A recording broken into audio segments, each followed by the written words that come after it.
Hello. Good evening. Happy Thursday. Happy Friday. Hello, everyone. I am so excited to talk to you about this topic today. I think it's going to be really fun. I'm Beth Reeves. I'm a care manager living in China and talking about different things every day. Today, which is the health topic, health theme. And hey, Bloom, good evening. Um, we're going to be talking about hot cold therapy.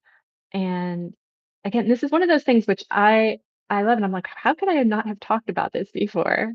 It's funny how I can forget, I don't know, just forget about things. I have so many things I want to share and I forget about them. So I think this will be really fun. So hot cold therapy. We're going to look at it in three ways. There's hot therapy, heat by itself, cold therapy, cold by itself, and then there's hot cold switching. Okay. So all of these therapies are not new. These are actually it's not just a new trend. It's very, it's been done for centuries, really. Scandinavia in particular is, as well as the Japanese, have used hot springs, right? The Scandinavians used cold plunges and sauna. So sauna too cold. They've done the switching thing. And then Japan has a hot spring. So hot springs have been, even here in China, hot springs are very popular. So, but what we want to know now is like that right now we're learning more about it, like scientifically and like why it works. And then I'm also going to talk at the end about this guy, Wim Hof, who's called the Ice Man. Blow your mind. It's going to blow your mind. So he's alive today. He's living. He's a current, current dude.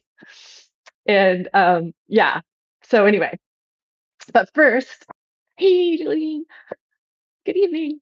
So first, we're going to talk about sauna. So sauna is, probably the most accessible of the things we might talk about today, um, and so therapeutic. So why is it therapeutic, and how does it work? So um, basically what the research about saunas, how much it helps is, if you do a sauna several times a week, they say like if you do like 4 to 7 times a week, you have a 45% lower, you lower your chance of dying from a cardiovascular disease by 45%. So that's a big change. Um, you lower your risk of developing dementia by 66%. It's like by using the sauna, just by sitting in the sauna. Yeah, right? I know. Bloom says that's a huge number. It's a huge number. I mean, that's not just like 20% or 10%, 66%. That's crazy. Um, so why is this working? So obviously when you're sitting in the sauna, you're detoxifying. So that might be part of it. They do have a correlation between from dementia and Alzheimer's disease and Parkinson's disease. Neurological diseases are connected to toxins, and we're exposed to a lot of toxins in so many ways that we may not even realize. So it's not just, you know, because we've added toxins into our body from our processed foods or smoking or alcohol or whatever. It's just some things in our environment may be affecting us that we don't even know. So just by doing detoxification, we're helping our body to release those things and heal itself. Um, but the other thing is similar to exercise.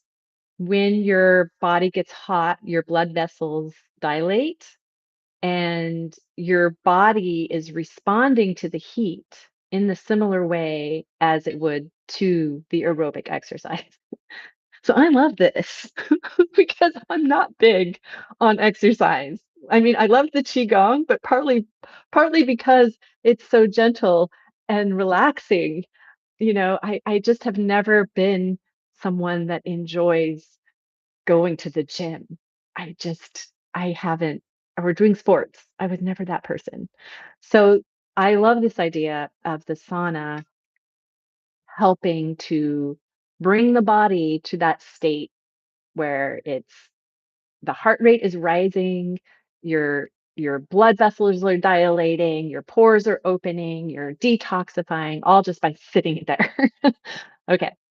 Um, it also found that it helps with depression, um, and that the let's see what this says. A rebound cooling effect can last longer than simply cooling the body down. So it's been shown to help with treating clinical depression symptoms. Let me just read this sentence. A study from UCSF found that people with depression tend to have higher body temperatures. But interestingly, heating the body up via a sauna triggers a rebound cooling effect that can last longer than simply cooling the body down directly, which is why they believe it's a potential tool for treating clinical depression. So that makes sense. Like if you're increasing the body's temperature, then that rebound cooling effect lasts longer than just regular cooling, and that has an effect on our mental state. Okay, so if yeah, how Jillian says, how long at each sauna each time? I'm so glad you asked. That's my next point.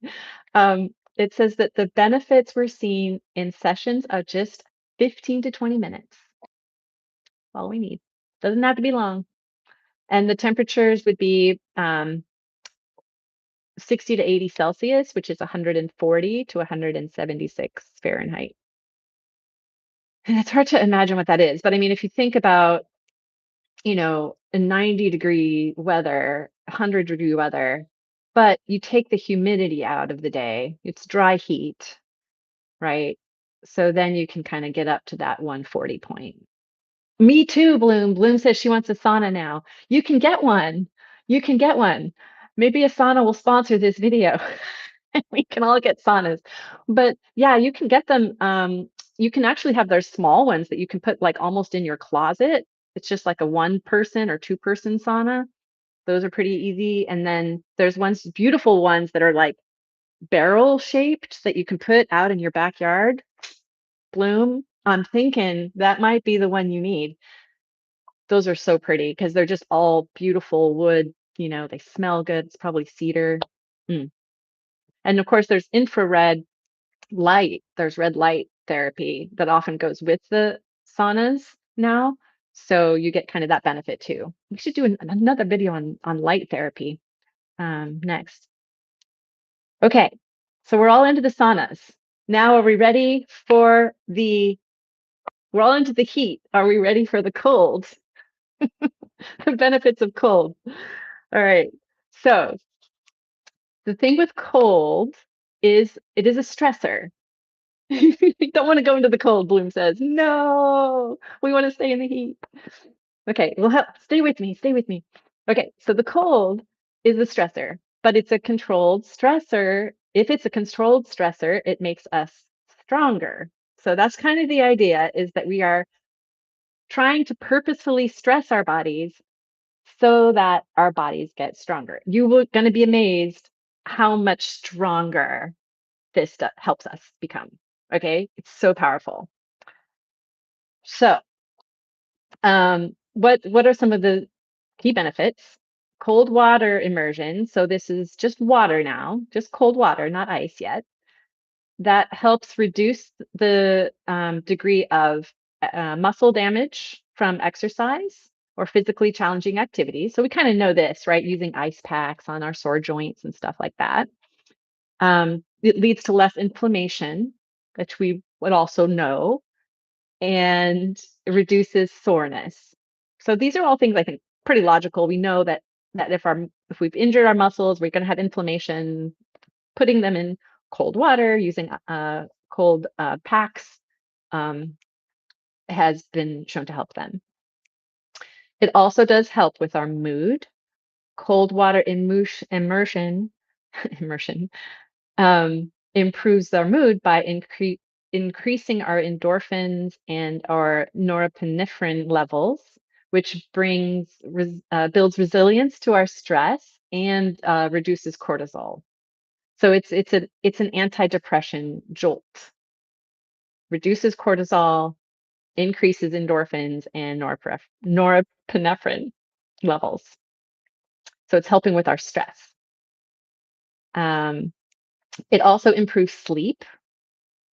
Let's see if I have any specific data on sleep. I just have the Harvard study 2025. It showed that it improves sleep and it increases quality of life. It doesn't give me statistics on that. Um, but this study did show that it was a bit delayed. It was 12 hours after the immersion. So it wasn't like you did the immersion and you immediately felt better. Um, and and it does say the caveat here is that if you have a heart condition, high blood pressure, or diabetes, these conditions you want to check with your doctor first and create a plan, a safe plan for you to try. But the practical tip, if you want to give it a try, is to do 11 minutes per week. You can spread this across 2 to 4 sessions of 1 to 5 minutes each. And the water doesn't have to be freezing. It just wants to be uncomfortably cold, but still, you can still stay in it. So the way that I do this, the way that I do this, y'all are still on the saunas. I see that. But but yeah, but just wait.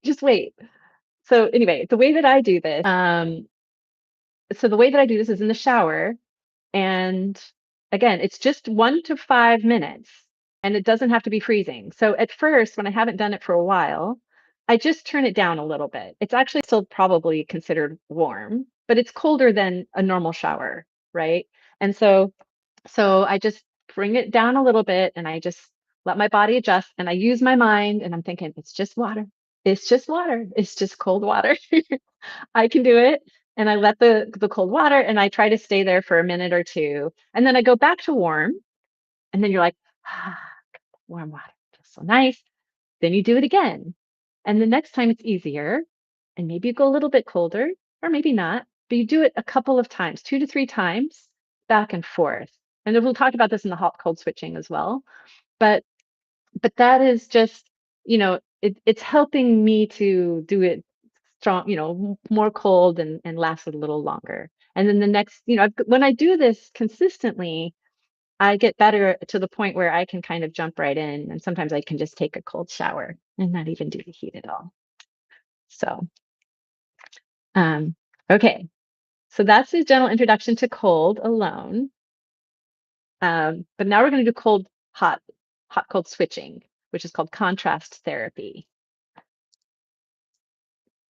Bloom says, uncomfortably cold sounds uncomfortable. Good point. Yeah, it's true. Bloom said she does that sometimes, turn the hot water down a bit to rinse the hair. Yeah, because it's better for the hair as well. That's right. You know, like having hot water is not great for our hair. So, if it comes down to beauty, we're willing to be a little uncomfortable, right? Okay. Hot, cold, switching, contrast therapy. So the big point here is that by doing the hot cold, you're giving your circulation system a workout, basically. You're like pumping your blood vessels. It's like, yeah, doing exercise for your blood vessels. So it causes expansion, vasodilation, and vasoconstriction of your blood vessels. And this rhythmic switching gives your circulation system a workout and improves the quality of blood flow throughout your body. Isn't that cool? I mean, like I love that. I mean, and blood flow affects everything, right? It's going to affect our eyesight. It's going to affect our our mood. It's going to affect our organs and how everything is working. And so when we're doing this, it's a workout that affects, the underlying health of our bodies. Okay, so then a 2017 study found that alternating between a hot sauna and a cold plunge, going into cold water, this is something that they did in Scandinavia often for a long time, that helps sports players recover from fatigue within 24 to 48 hours, whereas just doing an ice bath alone didn't produce those same results. So like they're how we just did the cold therapy and how that was good for inflammation and sports injuries or fatigue. um, it was even better if you did the contrast therapy, did the cold and then the heat and then the cold and then the heat. um, So it also has a mood benefit. It has an endorphin rush, and the heat promotes deep relaxation. So you end up feeling much more clear-headed and energized from doing the contrast therapy.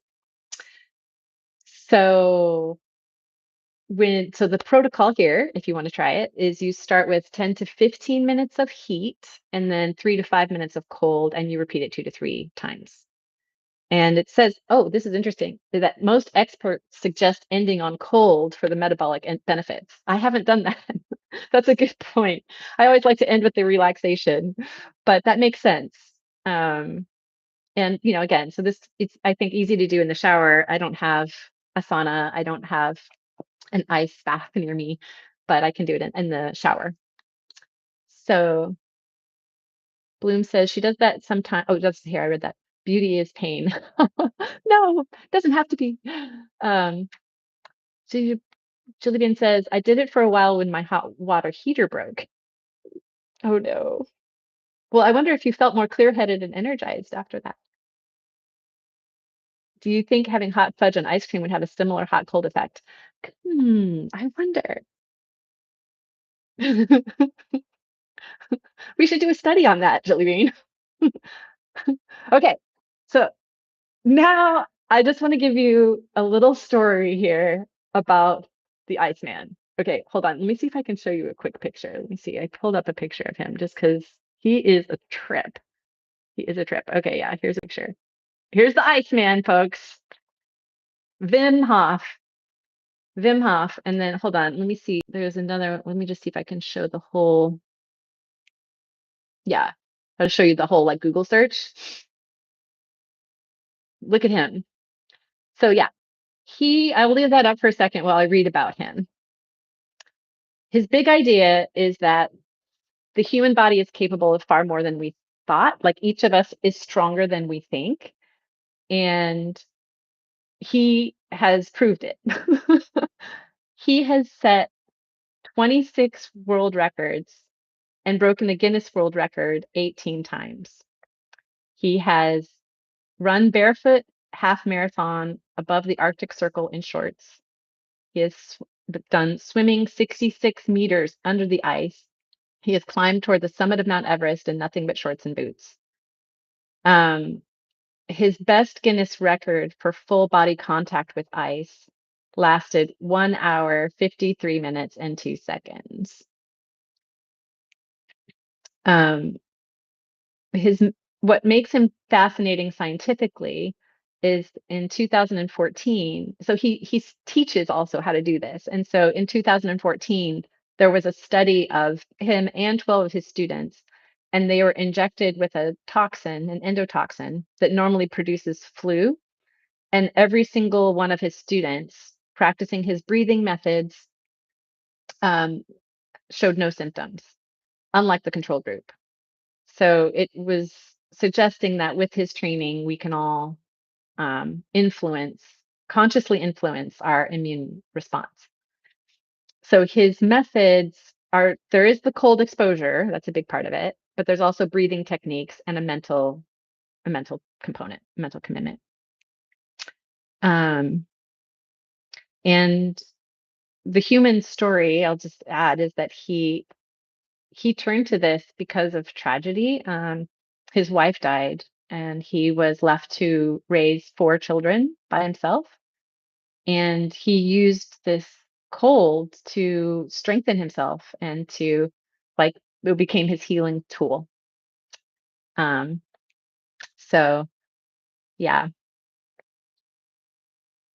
And I do know, I have a friend actually, that I mentioned. I haven't reached out to her yet, but I will, because she did this. I don't know if it was Wim Hof, but maybe it was. But she went on like a vacation, like an ice vacation, not maybe one that many of us would choose, but it was this. They all met up in, Alaska or whatever, and they spent the vacation on the ice and doing ice baths and everything. And this is seen in other ancient traditions. It's seen in Ayurveda with the cold, hot uh, treatment. It's seen in obviously in the Chinese medicine. And again, we can look at Japan where they have the hot springs. Um, and, so we can look at Native American Indians, like they're, indigenous communities that use heat and saunas and all that. So, um, this isn't new. And I think it also it's interesting, particularly now because we are so comfortable, like here, even in China, it's really interesting how, um, limit, what's the word I'm looking for? They don't use heat and air conditioning as freely as we do, you know?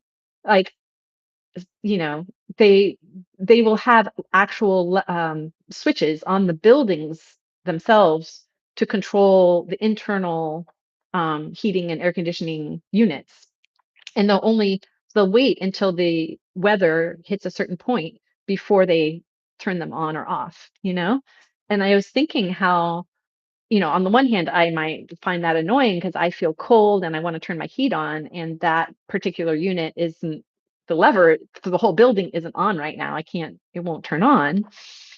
Um, but on the other hand, I think, wow, like this is probably saving a lot of energy in the world, right? I mean, there are a lot of people in China and they have a very restricted, I think that was the word I was looking for, um, approach to using these, managing their inside temperatures, and then also that we just get stronger and are able to handle a wider temperature range.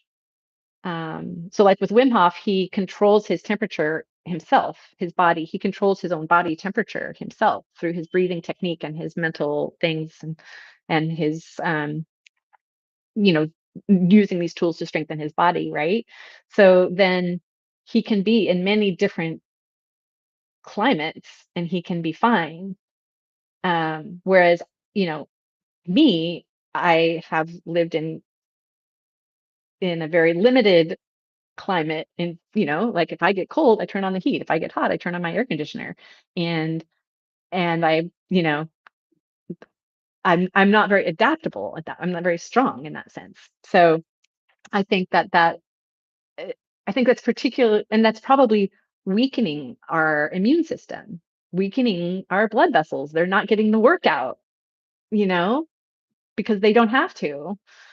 Um, so, you know, yeah, I see what y'all are saying. So Jillian says she's heard of Wim Hof. Okay. He's proving it about his body, not everyone's bodies. Well, he has a lot of students. Um, and again, like the person I know, she's like, my age, and I don't know. She's a, she's not a person that is like I mean, she's hardcore. She's clearly hardcore, but not in the way that like I would see her walking down the street and think like, oh, that's like a hardcore, like physically strong person. She's, I don't know. Um, Bloom says, sounds like everyone's dads if they had their way. My hubby is always wanting to run without the heater on and with the windows open in winter. Yeah, there is that, isn't there? Like a gender breakdown between how we regulate our bodies, right? I think that's been shown too, that women tend to run colder than men. Bloom says, dads are always like, turn off those lights, turn the heater down. Julie Bean says, I rarely turn on the heater, the AC. Oh, that's nice. I wonder, do you feel like more connected to nature through that? Like, do you able to keep your windows open, and do you feel like you kind of feel the change in seasons and stuff too because of that? And Judy says, though it would be nice to be able to control our internal temperature. Yeah, there is also a Buddhist practice too. I should mention that, which is called Tummo, Tummo, Tummo, and it's similar to this. And again, ancient practice, but Tibetans when they were living up in the Himalayas and stuff, they worked on this, and they could. Part of the practice was as you got better at it, you would go out just without any clothes, basically, just your little like shorts or whatever. And you would sit on the ice and you would meditate and you would actually melt the ice around you through your meditation. And I will say that, I think we all can have a sense of this, or probably have had some experience with this. If you, um, if you have, you can let me know. But like I notice um, when I meditate or when I relax, just mentally, if I am able to release some tension that I'm holding, I will feel like my body heat up, feel the warmth come from inside, like I can tell that I have changed my body temperature because of how I've released something in my body. And it's not just, yeah, it's not just the exercise that's doing it. It's something that whether a breathing technique or sleep or relaxation or, yeah, something like that. Bloom says, I do this thing where I try to wait to put on my sweatshirt. I feel like I stay warmer longer by doing that. Once the sweatshirt goes on, it seems like I get colder and colder. Yeah, I've felt that too. I've seen that too. Um, and I notice it, I think, particularly when I'm going to sleep, because sometimes at my room, when I'm in, different hotel rooms and stuff, and I'll be like, oh, this room is really cold. But then I turn the heat on and then I'm like, oh, I start to relax. And as I start to relax, I don't feel the cold anymore because I think my body is just releasing and warming up. And so then I'm like, oh, wait, I don't need this. I can turn down the heat. And I want to open a window, actually. Julie Bean says, my front door is almost always open, so my cat can enjoy her catio. Oh, so sweet. Which is where we are currently. Definitely feel the difference in seasons such as they are. I love catios. I always wanted one. I always wanted a catio. I tried to build a catio when I was in my house in North Carolina but I had a deck. I didn't have an enclosed patio. I just had a deck. So it didn't have walls or a ceiling. So it's very difficult to enclose a cat if you don't have walls or a ceiling. They will find a way. So even if I put, scaffolding up quite high, it didn't matter. It would still go over. But yeah. Um I felt this too when I was in Costa Rica. Like I do think about that as part of the benefit because my health improved a lot when I was in Costa Rica as well. That was like 8 years ago now when I did my sabbatical. And I lived in a little casita that was an indoor outdoor kind of thing. No air conditioning, no heat. Um, and you just you know, open the door and you're outside and you leave the door open and the windows open. Um, and so the airflow is just you're connected, to the outside world. Whether it's humidity or whether it's, you know, hot or whatever. And and it was interesting to see how I could adjust to it. Again, like at first, I thought it would be difficult and impossible, but it really wasn't. I was able to adjust. So I do think like Wim Hof's main thing is we are stronger than we think. We are more capable than we think. Um, I think that's true. I think that we probably can do more than we think we can. So